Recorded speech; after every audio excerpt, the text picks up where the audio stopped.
All right, let's just get this out of the way. When you walk into a room and everyone thinks you're going to be easy to break, you learn pretty fast how to keep your hands steady and your eyes even steadier.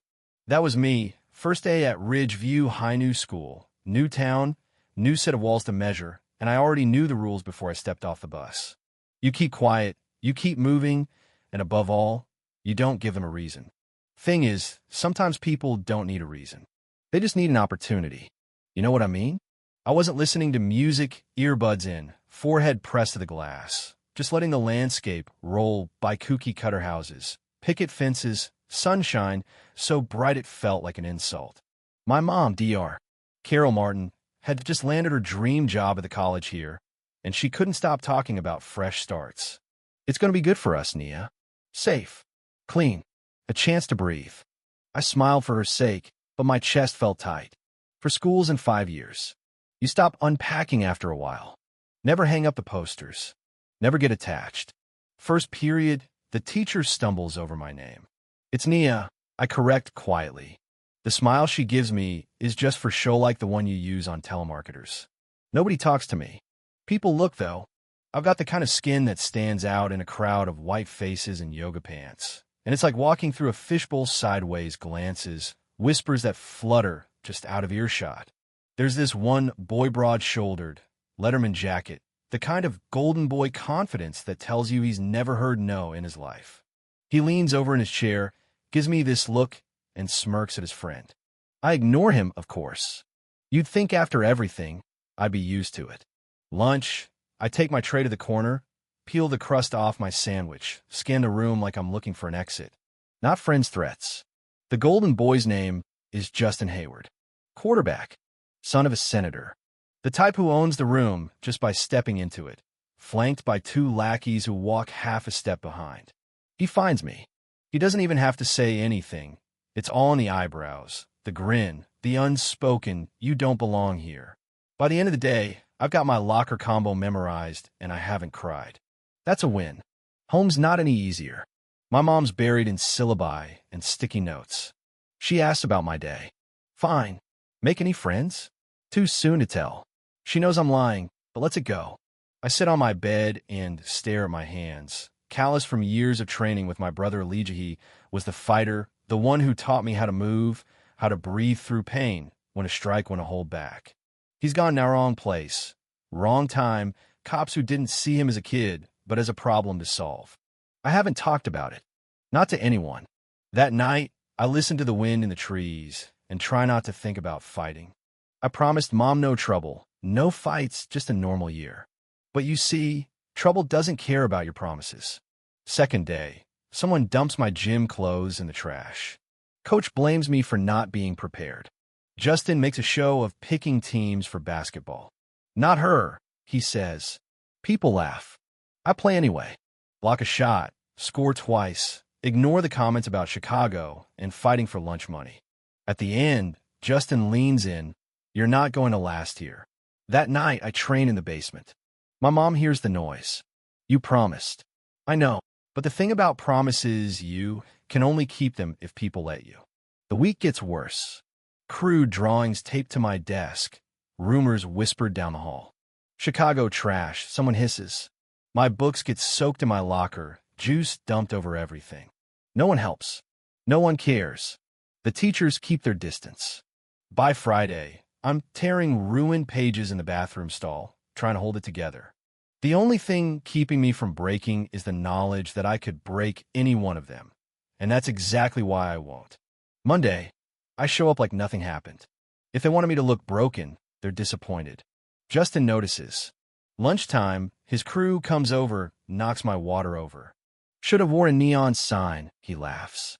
Not going to say anything, one of them asks. You've got to learn the rules. What rules? I ask. Keep your head down. Smile when we talk to you. Remember where you are. I stand, tray dripping. Silence isn't strength. It's just boring, Justin sneers. But I walk away. That night, I train even harder. Sweat, fist, the whole deal. You ever feel that line between patience and action, where you know something's coming, you just don't know when? Yeah, that was me. The school felt like it was holding its breath. Every morning, I walk in early, sit in the back, hope to blend in. But Ridgeview doesn't let people disappear. Every insult, every shove, every accidentally dropped book gets death by 1,000 paper cuts. The worst part? The silence. No one warned me. No one offered me a seat. I was alone, and they wanted me to feel it. And then, the day everything changed. It was one of those warm October days, the kind that should have felt peaceful, but just made my nerves worse. The cafeteria was buzzing, laughter sharp enough to cut. I took my usual seat in the corner, tried to become invisible. Didn't work. Justin and his crew came over, louder than usual, playing to the crowd. "Hey, Chicago," he said. I ignored him.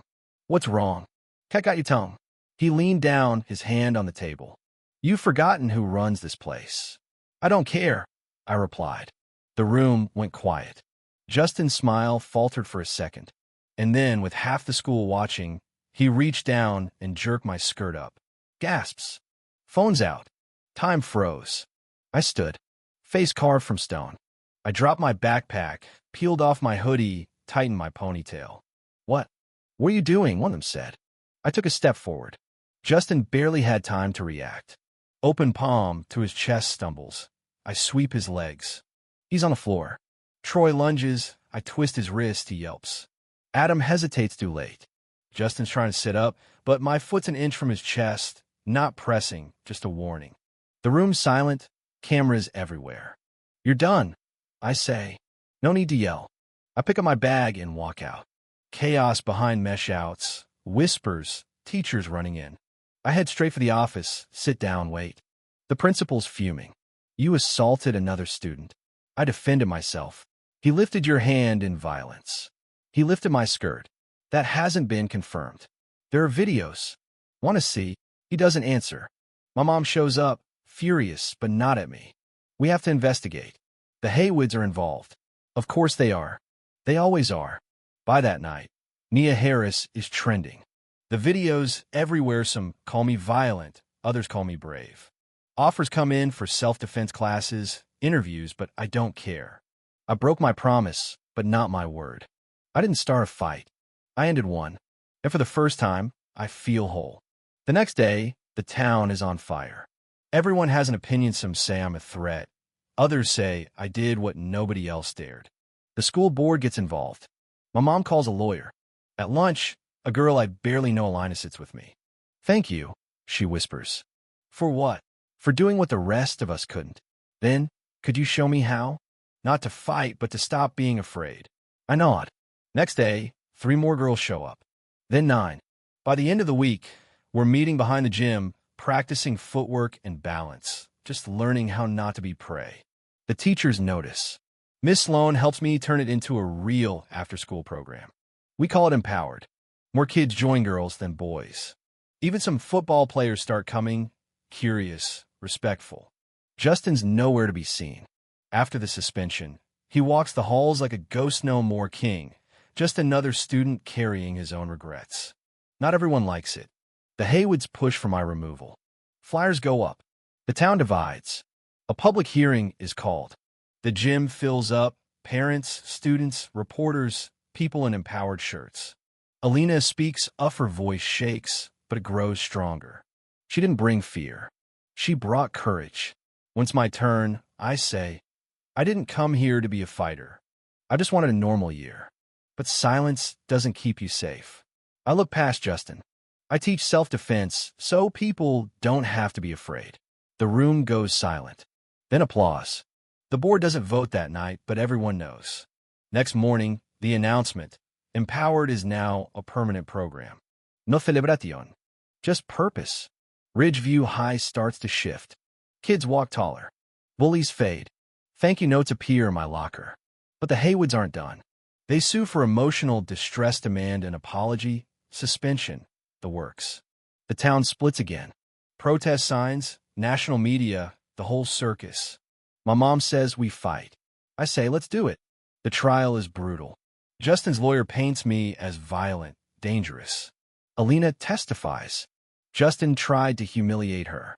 She stopped him. I take the stand. I didn't want to fight, but I wasn't going to be a victim. The jury's not out long, not guilty. The room erupts. Outside, Cameras everywhere. At home, I tell my mom, it's just starting. She nods. L'éthios pour un student, parent, étranger. One from girl in New Jersey. I never thought I could speak up, but now I think maybe I can. Justin writes from a rehab center, apologizes, says he wants to be better, thanks me for not destroying him when I could have.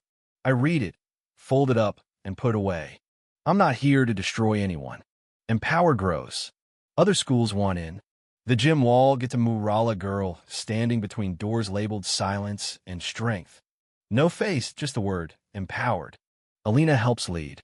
I start writing just for me, about fear, about strength, about choosing to be seen. End of the year, a small girl stops me at the door. I'm starting next year. I want to join Empowered. I smile. I'll see you in the fall. I walk out into the sunlight. I don't know what's next college, maybe something bigger. But I know this. I changed something. It won't ever be the same. So, if you stuck with me this far, tell me what would you have done? Where's the line between defense and attack, silence and strength? Drop your thoughts below, because I have a feeling this conversation's just getting started.